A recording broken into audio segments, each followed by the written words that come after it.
that was nice. Oh, it was great to be here. This is amazing. Now, we were talking before, you've actually been here before. Is that right? Yes, I came here, I think about 5 years ago. I was 16 and just about to release my first single, Tim McGraw. And so we were traveling up the West Coast in a rental car, in a Taurus, and I was doing my homework in the back seat. I was like homeschooled in 10th grade. So that was when we made this trip to San Jose and came to see you guys for the first time. And it's wonderful to be back here and have so many of you come out this time around. It's amazing. Yeah. We're a very forward-thinking company, apparently, having you here when you're 16. So I want to thank you for being here, first of all, from all of us. This is really an honor and a treat. Now, you're in the middle of your tour for Speak Now. And I know that you've posted some videos to your channel, sort of outlining your tour and specifically your trip to Asia. And I want to show a clip from when you were in Singapore. Now you're in Chinatown, but the Chinatown of Singapore. Is that right? Yes. Okay. We started out the year going on tour and started off in Asia, and then we were in Europe for 2 months. So it was like 3 months of major worldwide touring. So Singapore was the first place that we went on the tour. Cool. All right, let's roll that clip. Watch it.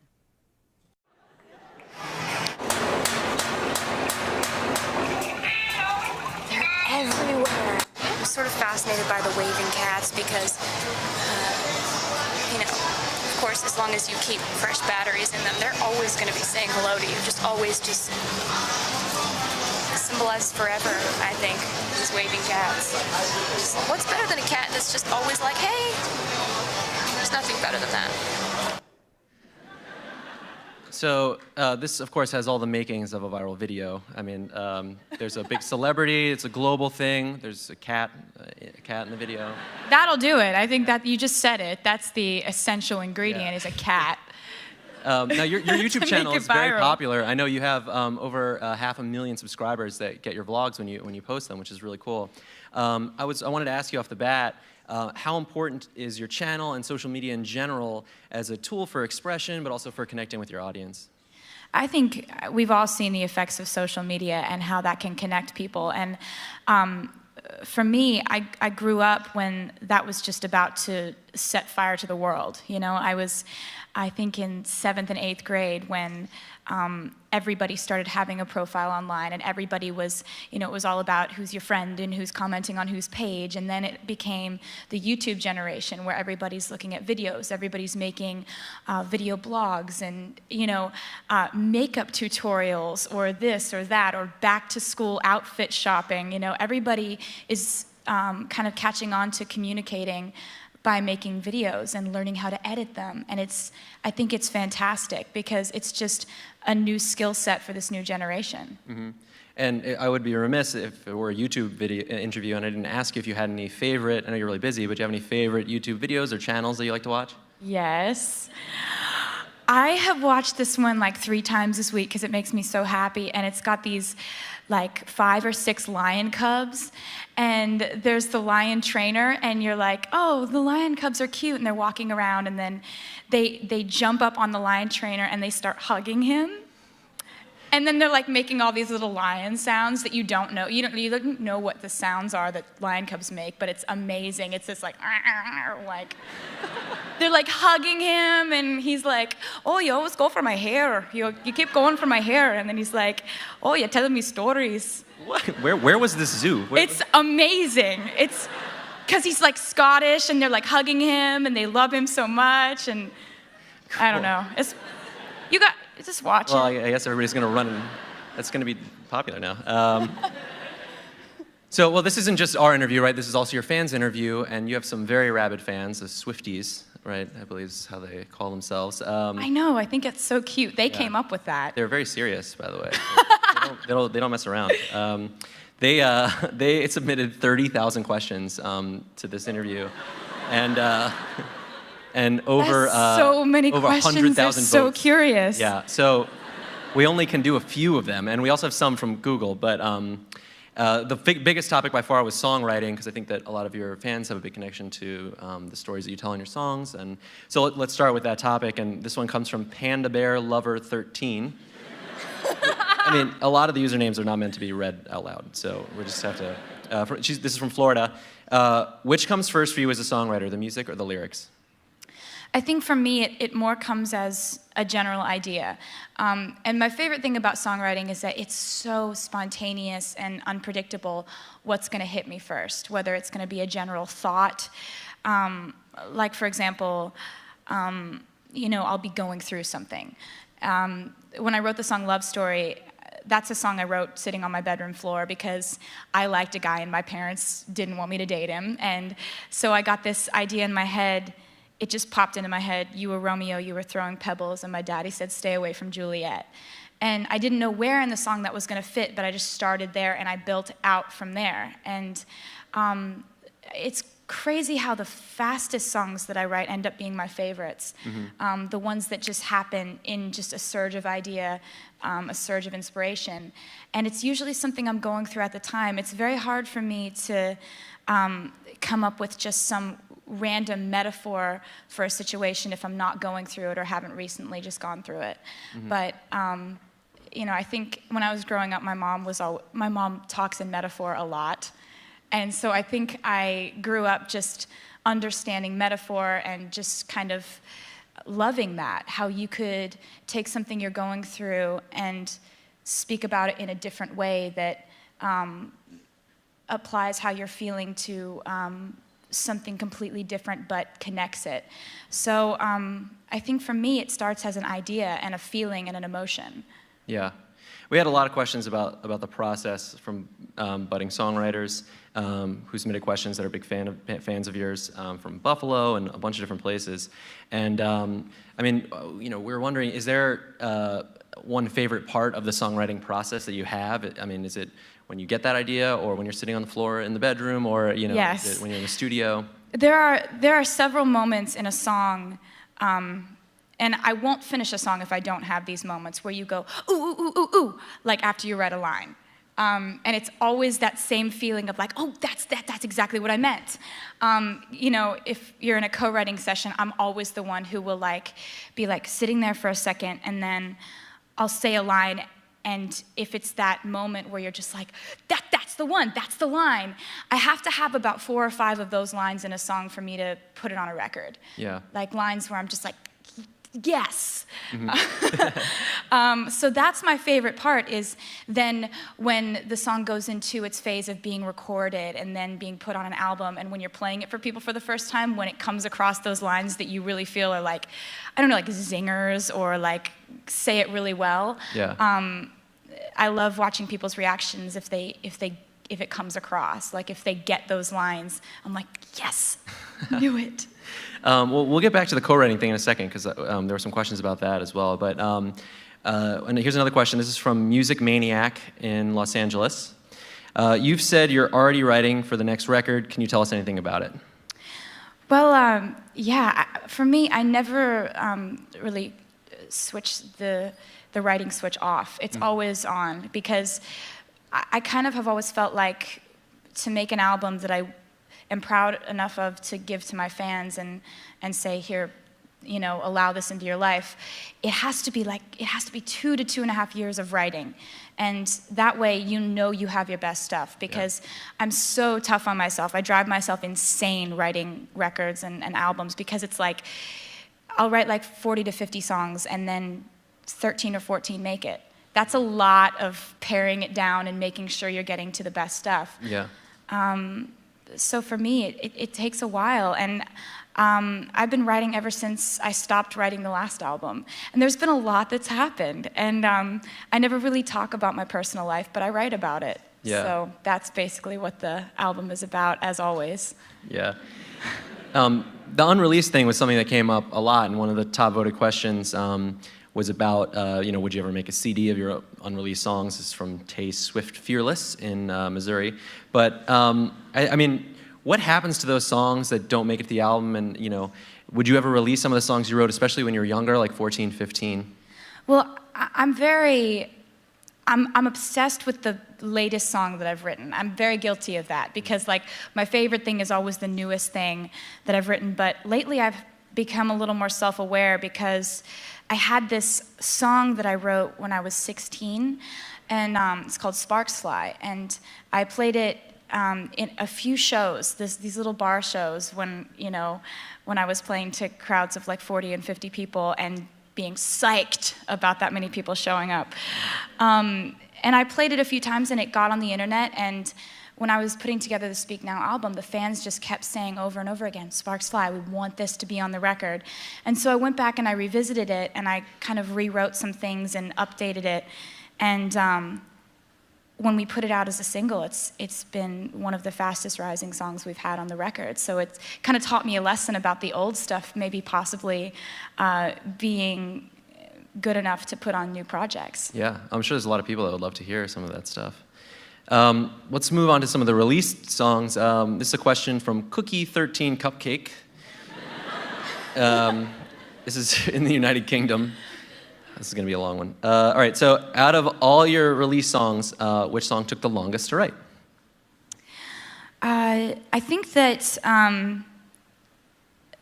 the song Sparks Fly, the fact that it technically was started when I was 16 and ended up on an album in sort of a different form in 2010, that took a while for it to turn into what it was going to be. So I'd say that was probably the longest developing song that I've ever put out, because most of them, and especially having written this entire new record without any co-writers, it all happened really fast because I'm very impatient. Like, if I don't have a song finished, I'll obsess over it, I won't sleep that night, and I'll just edit constantly to the point where I can't focus on a conversation, and everyone around me is annoyed because they're like, clearly you're working on something, just finish it. That one was a long time to kind of get where it needed to be. Cool. So let's talk about that co-writer thing for a second. As you mentioned, this album was all you, as far as for Speak Now. But you do often work with co-writers, and how do you decide if you're going to write a song with a co-writer or whether you're going to tackle it yourself? Well, there are a bunch of different circumstances that could bring about a co-write. If I'm writing for somebody else's project, that's always exciting for me. Like, I love to put myself in somebody else's shoes and think about their style of music, incorporating their storyline, what they're feeling. It's really fun for me to do that. So I love, writing for other people. And then, if I'm working on an idea, but there's like a stopping point where I can't really figure out like where this chorus is going, or if my hunch is right about the hook, or things like that, if there's a definite stopping point, I'll bring it to a writer that I trust or a writer that I admire, and just ask them what they think. A lot of times, co-writing, I write really well with people who don't even play instruments or sing, because, a lot of times my best co-writers are just really great at giving advice. Like, do you think this chorus is too long? Yes. Like, thank you. Yeah. Is there anybody you're working with right now that you could talk about? Yes. For me, since I write so much and I don't know what's going to end up on the record, it's I never want to say, well, wrote with this person, and because then what if it doesn't make it on the record? But of course. And then writing for some other people's projects, in which case I feel weird talking about it because it's like their project. So I want to, so yes, but okay. Yeah. This was a popular, a lot of votes for this question. This is from Quadratic Formula in Michigan. It's appropriate for the Google. Wow. Do you sing your own songs in the shower? Yeah. Awesome. That's great.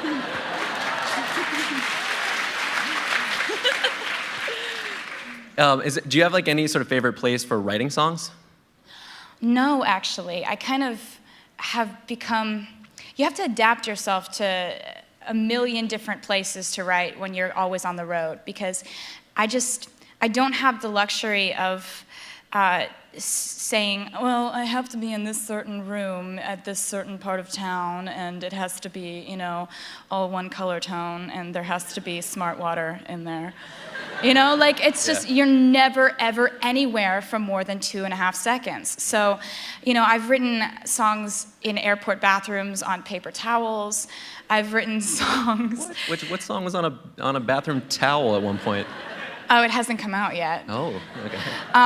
You know, in the bus bunk, you'll wake up in the middle of the night and you'll have this idea, and then so you write it, and you're up at 4 a.m. Or, you know, I get awakened by song ideas all the time. And it's just, it's like I wake up and I'm just like, oh, great.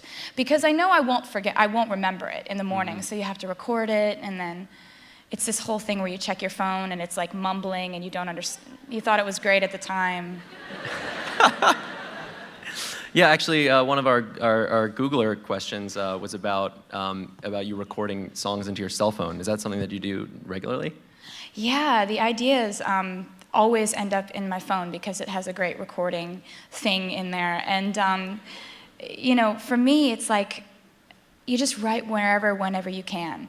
And that's been really fun for me because sometimes I'll walk into a hotel room and I'll be like, I've been here. I wrote back to December here. Like, it's fun because you have these memories of writing songs all over the world. Yeah, cool. So I know a lot of your songs are very personal songs, and a lot of your fans are very interested in that stuff. But this one came from Michaela K. in South Florida. Has any guy asked you not to write a song about him before you went on a date? Not at that point in the relationship. Because at that point, they're thinking that, you know, I would never have any reason to write a bad song about them. And then it's when, you know, when they start to, you know, treat me in a way that wouldn't reflect well on them in a song, if I were to be honest about it. Yeah. I've had a guy be like, you're not going to write about this, are you? I'm like, yeah, I am.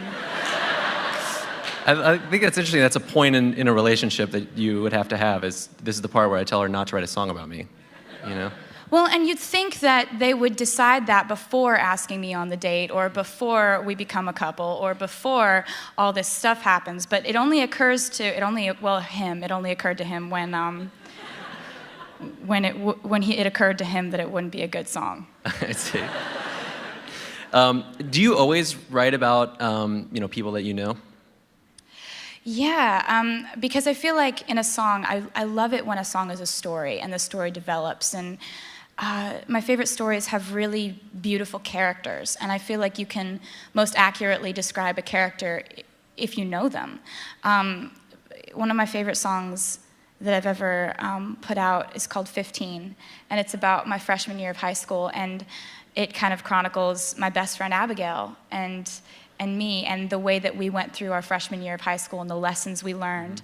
And that's kind of how I like to tell a story, is from the point of view of really knowing what you're talking about and knowing where you're coming from because you were there. Yeah. So let's actually go to another video, our first video question.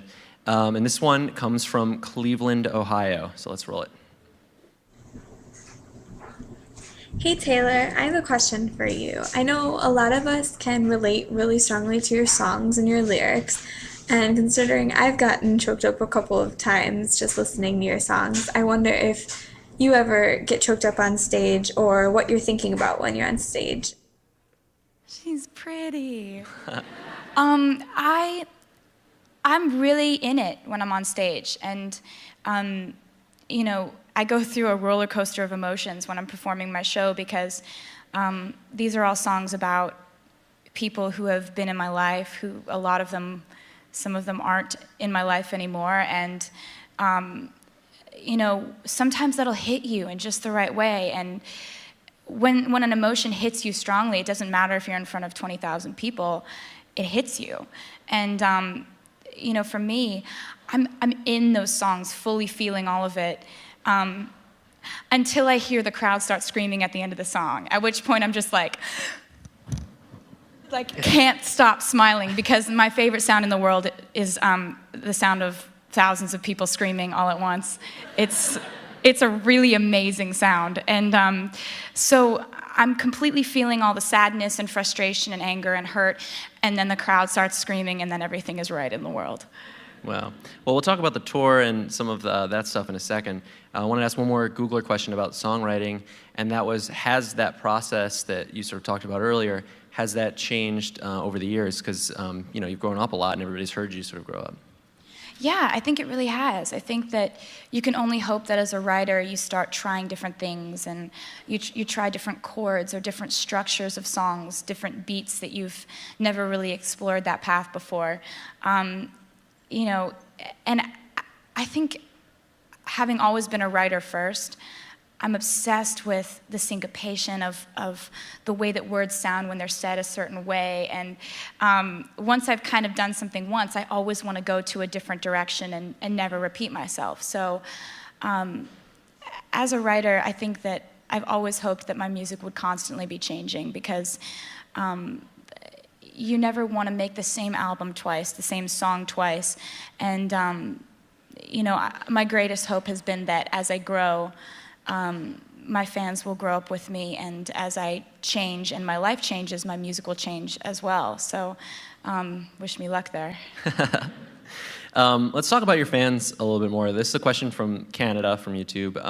What was the funniest thing a fan has ever done to get your attention? Well, there's a lot of that lately, because we have this thing called the Tea Party Room. Mm-hmm. And, I have like 4 or 5 meet and greets before the show. But after the show, there's a meet and greet for surprise people who did not know that they were going to get a meet and greet, because they were picked for the Tea Party Room, which means that they were like going crazy, dancing the whole time, dressed in some absurd, crazy costume from one of my music videos, or just knew every single word and were just screaming the whole time.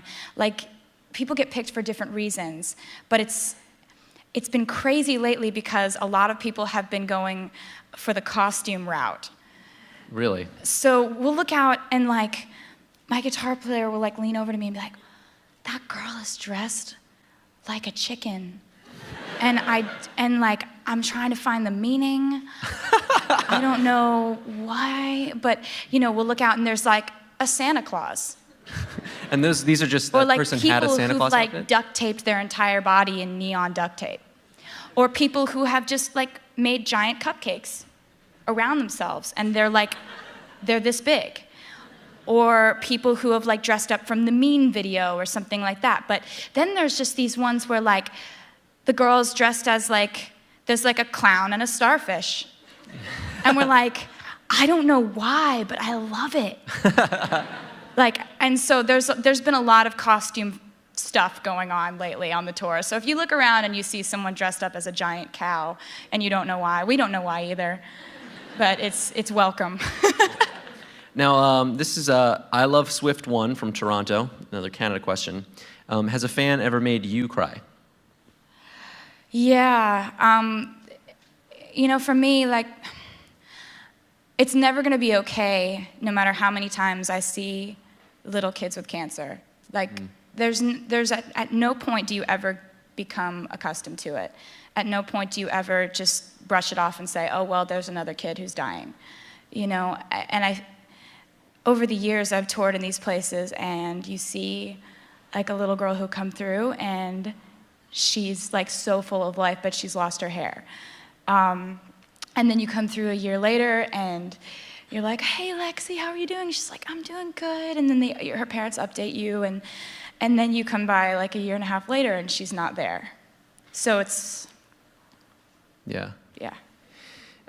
You have all these fans all over the world of all different ages and types. And, when you were young, did you think there would be any other career paths that you were going to take that you might not have ended up in this way? Yeah, I mean, ever since I was a little kid, ever since I was like 8 years old, my dad has been telling me to save my money or invest in utilities. What? And because my dad is a stockbroker, and he lives and breathes it. I mean, he's like, my dad is so passionate about what he does in the way that I'm passionate about music. This guy lives for being a stockbroker. That is his thing.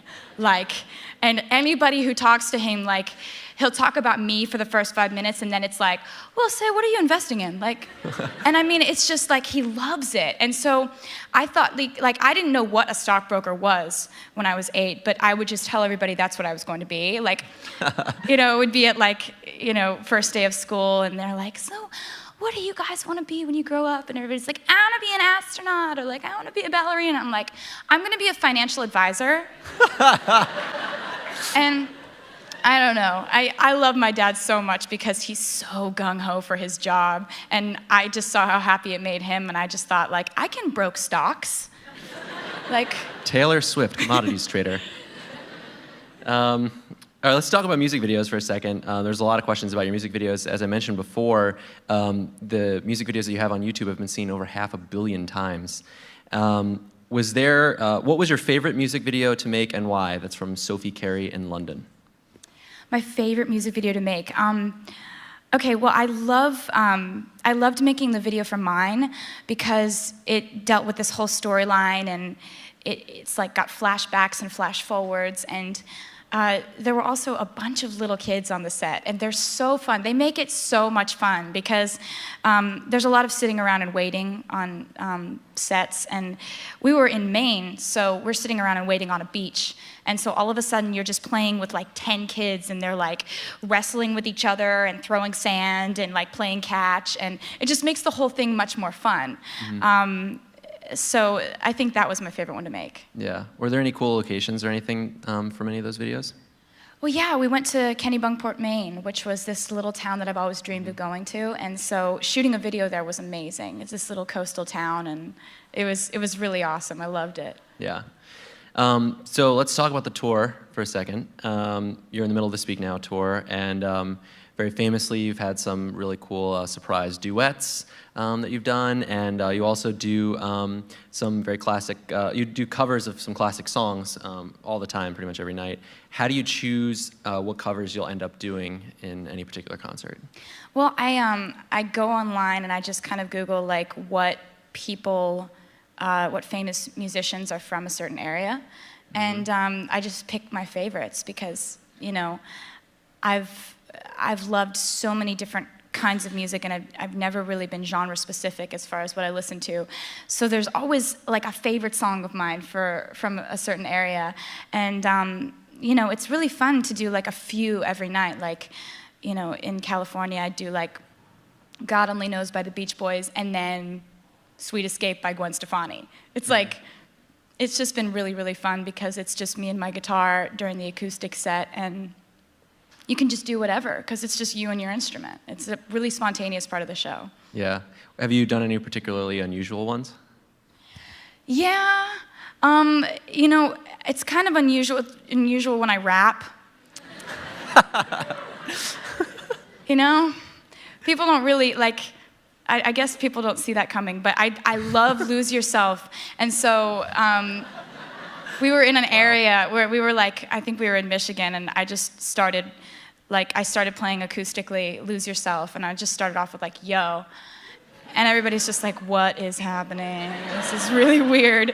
But I love a great song. I don't care what genre it's in. I don't care if it's completely opposite from what people think is, you know, country music. And I love a great song. Yeah. One of the Googler questions that we got was about which song of yours is the most fun for you to perform? I really like Better Than Revenge.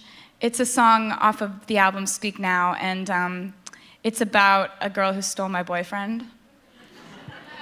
And I got mad. And I wrote a song about it. And we do this, like, it's just furious and angry and fun, and like we have this gigantic bridge that drops down from the ceiling, and me and my two backup singers are on the bridge just like throwing our hair around and headbanging. And so that's a really fun one to do. And for me, they're all really, I think Dear John has a fun payoff. Yeah. If you go see the show, I really love singing that because in the end it's got this, you know, pyro-filled payoff in the end. Would you say those are two of the songs that get the crowd going the most, or are there other ones? I'd say, you know, you got to come to a show because the crowds are really kind of steadily ear-piercingly loud throughout the whole show.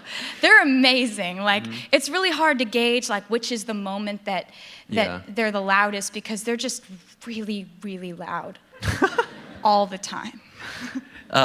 Here's a funny question. This is from Allie Law in Dunlap, Tennessee. You seem like the kind of person that would name their guitars. Do you name your guitars, and what are their names? I do seem like that kind of person, but I haven't done it yet. I kind of think back on the situations when I got them, like when I fell in love with that particular guitar. Like, there's one of my guitars, it's an acoustic, and it's blue, and it's got koi fish swimming up the neck. And like inlays. It's just beautiful. And it was, Bob Taylor sent it to me for my 18th birthday. Oh, wow. So I remember the first time I like opened up this guitar case and I'm just like, oh, there's fish on the guitar. It's like this gorgeous guitar. And so that's what I remember about that. And then there's this sparkly guitar that I play that has hundreds of tiny little crystals on it. And it looks like we had it specially made, but really we just glued them on. Oh, really? Yeah. And sometimes little ones fall off, and so we'll have to super glue more on with tweezers. So that's always what cracks me up about that, because it's like, everyone's like, where did you have your guitar specially made? I'm like, super glue. Like. How many guitars do you use in a show? How many of those do you go through? Okay, well, that was a weird sound I just made. That was weird, sorry. The first one is electric. The second one is acoustic koa. Then there's the 12-string. Then there's the blue koi fish one. And then there's, I think 4 or 5. Yeah, wow. And then there's a ukulele and a banjo. Of course. And banjo. a piano. Yeah. Obviously, you're on tour a lot, and that's where you spend a lot of your time. But there were a lot of questions about what you do when you're not performing and you're in between gigs, besides writing songs like you do. And so, I guess first question: are there any movies that you like to watch while you're on tour? I watch a lot of TV, like a lot of TV. And my favorites are like the crime shows, where it starts out and you can't miss the first scene, or else you miss like the discovery of this crime scene, and then the like twists and turns of it all. I love CSI, Law and Order SVU, Without a Trace, NCIS, Lock Up Raw. Like. Wow. I just am really afraid of getting Up? in trouble. You have no idea. All right, so that's who watches Lock Up. It's Taylor Swift, actually. Yeah. That's awesome. Oh, no. But also, one of the questions that we got was about what books that you read in your free time. Oh, mostly history. I'm obsessed with other time periods, and like, I'm always looking up museums or like the Historical Society, or like historical landmarks that we can go to in a particular city where we are. And recently I've been reading a lot of books on like John Adams and Abraham Lincoln, and I read this like 750-page book called The Kennedy Women, and it dates back to like the lineage of the first Kennedy woman who came across from Ireland on the boat in like the 1860s, and it's just this crazy, interesting read. So that's what I've been reading lately. I'm sort of obsessed with history. Yeah. Well, let's talk about books for a second. One of the questions that we got actually from one of the future Googlers in the audience was that about how you wrote a novel when you were 11 years old. I was 14. No, wait. You were younger? I was like 13, I think. 13? Yeah, but I did. I have a lot of different epiphanies. I always have different ideas as to like, ooh, this would be a good idea. And one summer I was at the shore. We used to spend our summers in Stone Harbor, New Jersey, and all my friends were back in Pennsylvania, and so I had nothing to do. And so I had this epiphany: I'm going to be a novelist, and I'm going to write novels, and that's going to be my career path. So I would write different chapters of this book and send them back to my friends, and I'd write them into the book under different names, but totally describe their personalities, and it was a really fun way to spend the summer. And my parents were so frustrated because I would never go outside. I'd just be like locked in this little study with my computer. But I've always been a writer first. Mm-hmm. It's my favorite thing is how you can convey a thought or a story or completely describe a character or a situation through words, mm-hmm. and the right combination of words, and the whole process of editing and re-editing and rethinking and imagining, and you get these little mini just epiphany ideas that come to you. And I think that that's what I loved about writing the novel, and it's what I love about poetry, and it's what I love about songwriting. Yeah. While we're on this topic of things you do while you're on tour and stuff, we had a lot of questions about what it is that you like to do when you're on tour and you're not performing. Is there any other things that you like to spend your time doing? What I love to do? You know, I watch a lot of TV. Mm-hmm. Right.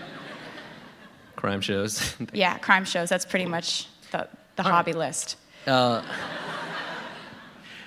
So we have another question from a Googler here. It says, as a father of a teenage daughter, it's great to see that solid songwriting and hard work can get recognized. Do you have any advice for young aspiring musicians? Absolutely. I think that you have to love it more than anything else, and you have to love it for so many more reasons other than your idea of what the end result could be. Like, you don't make an album so that you can get a platinum record to hang on your wall. Right. And you don't go on tour so that you can hang the sold-out plaques up in, you know, your bedroom. It's like, it's so many little stepping stones, and so many people have this idea that it's like, you get discovered, and then you get the record deal, and then you record the song, and then the song goes #1, and then, you know, and it's like, it's never like that. Like, very rarely is it like one thing leads to another, which leads to another end result. It's so many dead ends and switching directions and going back and replanning and rethinking, and so many interviews and strategy meetings and management meetings and PR meetings, and so many things that are so outside of music that you have to love music so much that just your hour and a half to 2 hours on stage every night is worth everything else that you're going to go through. And also, I would say play your own instrument because it's easier than dragging around like a karaoke machine. You know, like when you're starting out, you have to provide your own background music, and it's just so much easier to play your own instrument. Okay, cool. All right, so we have one last question. This is a video question, another video question, and it comes from Chicago, Illinois. It's a little bit different than some of the questions we've been talking about. So let's roll that. Hey Taylor, it's Nick. I have a question for you. What does being beautiful mean to you? I mean, define your definition of beauty. What beauty means in your eyes, and why? Oh, I love him. I think for me, beauty is sincerity. I think that there are so many different ways that someone can be beautiful. You know, someone's so funny that it makes them beautiful no matter how they look, because they're sincere in it. Or somebody's like really emotional and like moody and thoughtful and stoic, but that makes them beautiful because that's sincerely who they are. Or you look out into the crowd and you see someone so happy that they're smiling from ear to ear, and that sincerity comes through.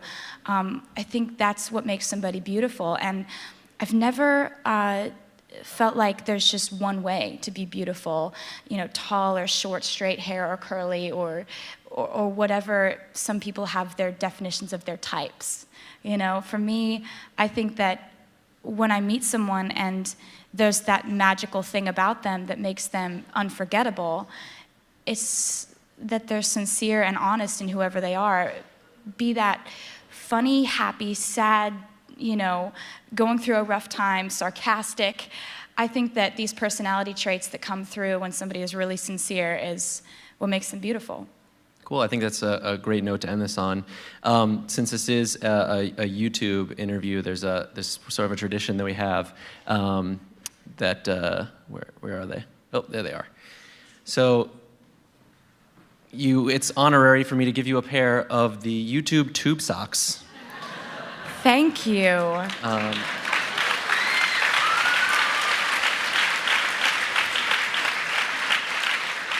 And I'm sure I can wear these with sandals, and you're going to be wearing those are going to look so great. They'll be really great for you on tour. Now, we actually, we handed out some tube socks to people that were coming in. Who got tube socks here? So we actually, there's a thing inside. Everybody all of you guys that got tube socks, you're actually getting tickets to Taylor's show tonight. So. I will see you later. So let's hear it one more time for Taylor Swift. Thank you for being here. Thank you.